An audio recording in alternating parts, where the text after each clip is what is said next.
Okay, so the first thing you need to know about this ROI spreadsheet is the form tab. Form is where you're going to put in all your control variables. So you have your purchase price, interest rate, cash down, loan term, annual rent, taxes, insurance, utilities, repairs, management, and any leasing or advertising fees if you have those, HOA dues, tax bracket. I usually just have that at 25%, and then depreciation, I set that at typically about 3%.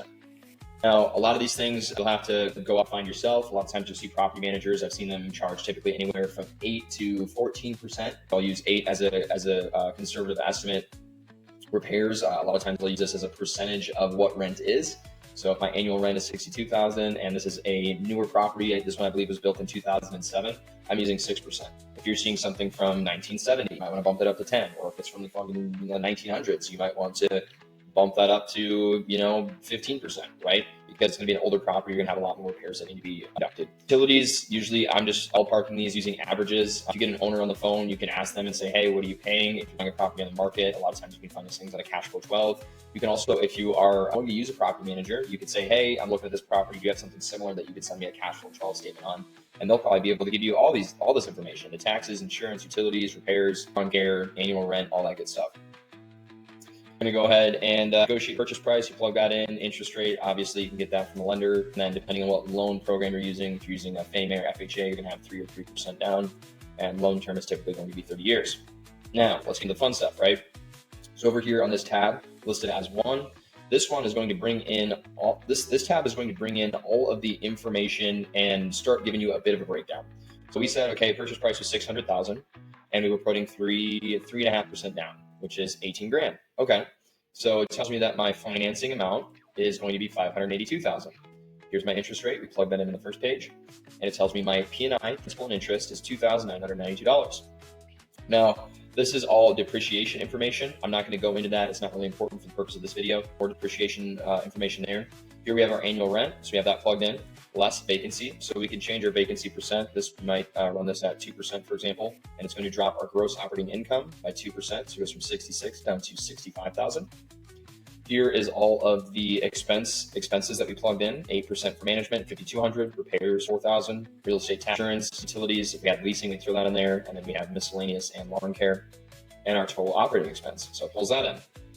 Now it's going through the calculation: gross operating income minus operating expenses equals net operating income, 41,000, minus annual debt service. This is your principal and interest. So after I paid $2,992 times 12, and we're left with $35,907. And then we have cash flow. What's left over after you take the 41,000 minus 35,000 is $5,538. And then here we are subtracting interest from the annual debt service to find our principal reduction. So annual debt service was 35,000. Our interest is 26, which means that the tenants that are living in the property are paying off $9,183, right, over that first year. And then here we are taking a look at the net operating income minus interest and minus our depreciation, which gives us our taxable income. So our taxable income is negative 13,000, which is a good thing, because then we're not going to have to go and pay taxes to the IRS, to Uncle Sam, right? Okay, and then we have our tax bracket, and then we're going to say taxes paid or saved, $3,462. And then we also have depreciation at 3%, which is $18,000. So here we have return on investment with depreciation. So this is your cash flow before tax and capital expenditure plus principal reduction plus your tax saved plus depreciation. It's 201%. Return on investment without depreciation, 101%. Capitalization rate, this is your net operating income divided by your purchase price. So NOI is right here, net operating income, 41,000, purchase price, 600,000. If you divide those, you get this percentage right here is your capitalization rate. What this number reflects is more so like a thermometer to say what is the return that I'm getting for the total valuation of the property. And in this case, it would be 6.91%. Depending on what market you're in, that could be a good thing or a bad thing. If you're in a market that is densely populated like New York or Seattle, 6.9% is probably a very, very good cap rate. And if you go into a town of, 1,000 people and you see a 6.91% cap rate, chances are that you're probably overpaying. So it's a bit of a thermometer for market. Here you have your cash on cash. This is your cash flow before tax and your cash invested. Cash on cash is important because this is what a lot of investors are looking at in terms of when they're building the property. I want to know what my cash on cash return is. I have my cash invested, which is 18,000. I have my cash flow before tax. So what was my cash flow before tax? Here is $5,583. So if I'm putting in 18,000 and I'm getting $5,500 back every single year, that's a 30%, cash on cash return. That's a pretty good return from just this metric alone. And then this sheet breaks things down a little bit in a simpler fashion. This is a lot to look at right at first, but again, we're gonna break this down one by one. So this gray section here is just looking at your financing information. This is a second loan amount. We don't have a second loan for this purpose, so this is the main stuff.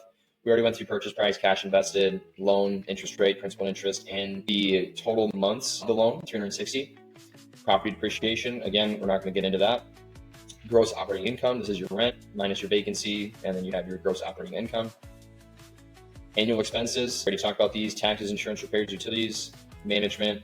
It tells us our total operating expense, 23,000, and our operating expense ratio, which is 36.61%. And then here I've got appreciation and principal reduction highlighted. Appreciation, and this is the property going up in value. In principal reduction, this is the paying off the loan balance every single month. And then here we have cash before taxes and cash flow after taxes. Now what I did is I made this new section here called good stuff, and I provided some notes on some of the important things that you might want to look at. So, total depreciation, these right here are all of the main benefits that you get when you invest in real estate, right? The four main benefits that you're going to receive is depreciation, appreciation, principal reduction, and your cash flow. That's what we're looking at. What is depreciation? Depreciation, decrease in the asset's value over time, and it's used for tax deductions. So this is things like your carpet, your cabinets, your flooring, your appliances, everything that's in the property, right? We've got personal property, land value, building value, all these things, right? And the same way that your property goes up in value, there are things in your property that go down in value, right? Carpet has a lifespan. Typically, carpet only lasts for about 10 years, right? Among all the other things, right? Everything has a lifespan. Cabinets, flooring, everything, right? So what we're saying, the tax sees that as a loss. These things are going down in value. So then that is spread out over the course of 27.5 years. So if our total basis is, what's the total on this? 628,000, and then that's probably spread across over 27.5 years. We get this number, 28,572. And what this means is that this is what is considered a loss, and that you are able to reduce your payable taxes due to depreciation. So if you got a tax bill, say after all my income, I was supposed to have a tax bill of $5,000. Well, then I go in and I depreciate my property, and now my tax bill maybe goes away completely. So depreciation, this isn't a straight $28,000 or whatever it is into your pocket, but rather it is saving you money when you're supposed to go and pay taxes at the end of the year. And that's how it is a financial benefit to yourself. Then you have appreciation. Appreciation is the increase in an asset's value over time. Typically, real estate appreciates in value at 2, 3, or 4% year over year. So here we're using 3%. And if we have a $600,000 property and a 3% increase, that means that it went up in value by $18,000. Now, if I'm using a Fannie Mae loan, you know what? You're using 3% down. So just an appreciation alone, you're getting your money back, right? So it's like, if I just put my money in, I'm almost always guaranteed, just based on averages of real estate alone, I'm guaranteed to get my money back first year. Cool. Then you have principal reduction. This is the part of the loan payment that lowers the remaining loan balance, right? So every single month you collect your rent and you have to pay your principal and interest. Your principal is the money you owe to the bank, and the interest is the money that the bank charges you because they gave you the loan in the first place.